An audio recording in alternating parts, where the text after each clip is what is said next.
Bring me a piece of birch bark. I must leave a word for my daughter. Signy tore a strip from the firewood stack, smooth and white as bone. She placed it in his trembling hand, but Einar paused, looking around. I have no charcoal, he rasped, a weak laugh bubbling in his throat, and my knife is dull. He looked at the wound in his chest, the red lake of his life draining away. But a warrior writes his saga in blood, does he not? He dipped his calloused finger into the open wound, wetting it with crimson. With shaking strokes, he painted runes onto the pale bark.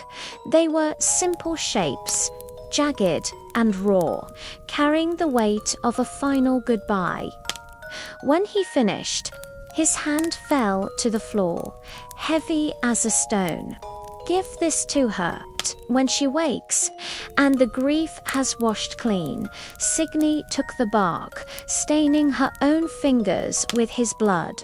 I swear it on the roots of the world. Silence stretched between them, thick and heavy as the winter fog.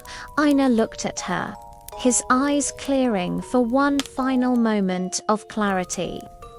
Do you know the word felag, Signy? She nodded. It means a partnership, a sharing of wealth. It is more than that, he whispered, fighting for every breath. It is the bond of men who share the shawl and the coin purse. We are not born into every family. Some we must forge in the fire. Blood makes us kin, but loyalty makes us felag. He squeezed her hand, his grip surprisingly strong for a dying man. You and I, fire daughter. We are felag of the spirit. I was a thief, and you were a rebel. Two outcasts in the snow. You are my family now, Signy, chosen by the Norns. Signy felt a tear freeze on her lash, but she did not look away. And you are mine, Einar One Leg. My brother in all but blood, Einar smiled, the deep dimple fading as his face relaxed. I am tired now. The Valkyries are calling my name. They are singing. Do you hear them, Signy? I hear them, she lied gently, to bring him peace. They are singing a song of welcome and warm mead. They are beautiful, he murmured, his gaze fixing on a point beyond the roof. Astrid, my love, I am coming. His chest rose one last time, a hitching rattle of a breath, and then it fell and did not rise again. The spirit fled the broken body, rising like smoke through the chimney hole. Signy sat in the stillness, holding the hand of a thief who died a king. She reached out and gently closed his staring eyes. Sleep well, Wolf Father. She stood up, wiping the tears from her face, her expression hardening into stone. She picked up Einar's body, surprising herself with her own strength. She carried him outside to the frozen garden behind the hut, with fire magic and bare hands. She dug a shallow grave in the permafrost. She laid him to rest, placing his rusty axe on his chest, so he might enter Valhalla. May you find your son in the halls of the gods. She covered him with earth and snow, marking the spot with his wooden crutch. Then she returned inside and placed the bloody birch bark on little Astrid's pillow. The runes read, I have gone to find your mother. Do not fear the dark. Signy turned to leave, intending to vanish into the night before the child woke. But as she stepped onto the porch, the wind died suddenly.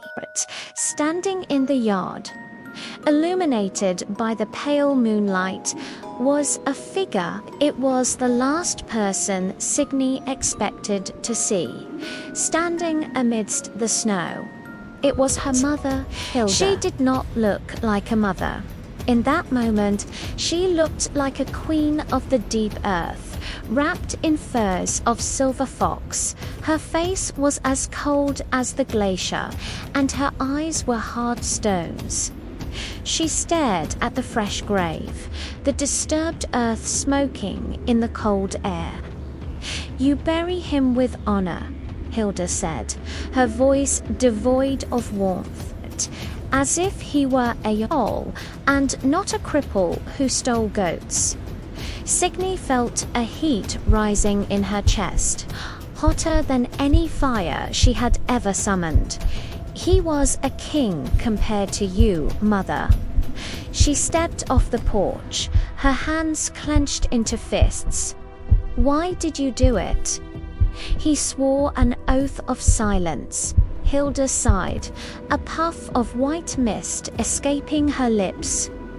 "Oaths of mortals are written on water. They freeze, they crack, and the secret spills out. I did what was necessary to protect the Ironwood." "You murdered him," Signy shouted, her voice cracking. "I removed a weakness," Hilda corrected. Stepping closer, he knew your face. He knew your heart. A human who loves an elf is dangerous, for he will never let go. Signy looked at her hands, stained with the dirt of the grave and Einar's blood. "He did not hold me back. He set me free, and now he is dead, and you are free of him." Hilda gestured to the dark hut where the child slept. "Now stand aside, Signy. The job is only half finished." Signy froze, her blood turning to ice water. "What do you mean, it's the child?" Hilda said, pulling a slender dagger from her belt. "The fruit of the poisoned tree, goo, must also be pruned. She knows nothing. She saw you. She knows you exist. She is a child.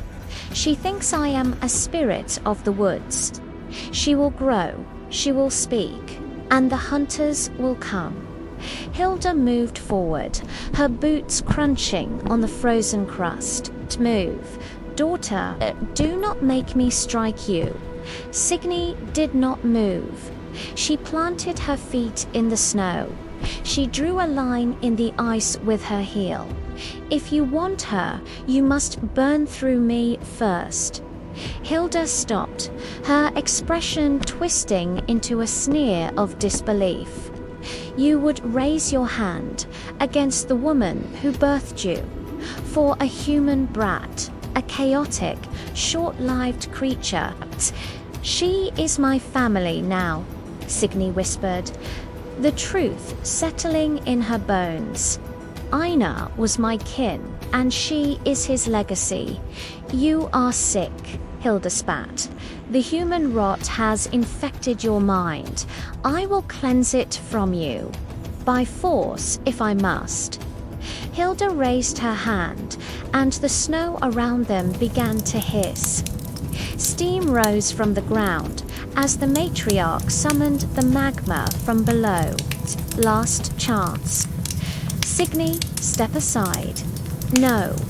Hilda struck, a whip of liquid fire lashing out from her palm. It was a warning shot, meant to scare, not to kill. But Signy did not flinch. She caught the fire. She caught the whip in her bare hand, absorbing the heat. Hilda's eyes widened, shock breaking her mask of stone. She had forgotten that Signy was the daughter of Brander too. She had forgotten that the strongest steel is forged in the hottest fire. Signy crushed the flame in her fist, extinguishing it. "You taught me to be strong, Mother. You taught me that fire burns what it touches." Signy raised her head, and her hazel eyes were gone. In their place were two pools of white-hot oblivion. "Now you will burn." Signy unleashed a scream, and the world exploded into light. It was not a controlled spell. It was a tidal wave of raw emotion, a blast of heat, expanding outward from her broken heart. The snow evaporated instantly, turning to scalding steam. The trees of the garden burst into flame, crackling like dry bones. Hilda was thrown backward, flying through the air like a rat. She slammed into the trunk of an ancient oak and slid to the ground. The matriarch groaned, clutching her ribs, smoke rising from her furs. She looked up, fear finally entering her eyes. She saw her daughter, standing in a crater of melted earth. Signy was wreathed in flame, a terrifying avatar of vengeance. But the effort had cost her. Signy fell to her knees, gasping. The fire faded, leaving the night darker than before. Hilda struggled to stand, coughing in the smoke. She looked at the hut, then at her dangerous daughter. She made a calculation. The cold logic of survival returning. "You have made your choice, Signy. You are no longer of the Ironwood. You are an exile, a traitor to your blood." Hilda turned, limping into the shadows of the trees. "But when the dawn comes, do not be here, for next time I will bring the clan, and I will not show mercy." Signy watched her go until the forest swallowed her whole. She was alone, truly alone, in the silence of the burning garden. But then a small sound broke the stillness. The creak of the hut's door. Slowly opening, Signy turned, her heart hammering against her ribs. Standing in the doorway, rubbing her sleepy eyes, was Astrid. She looked at the smoke, the melted snow, and the weeping elf. "Signy," the child whispered, her voice trembling. "Where is Papa?"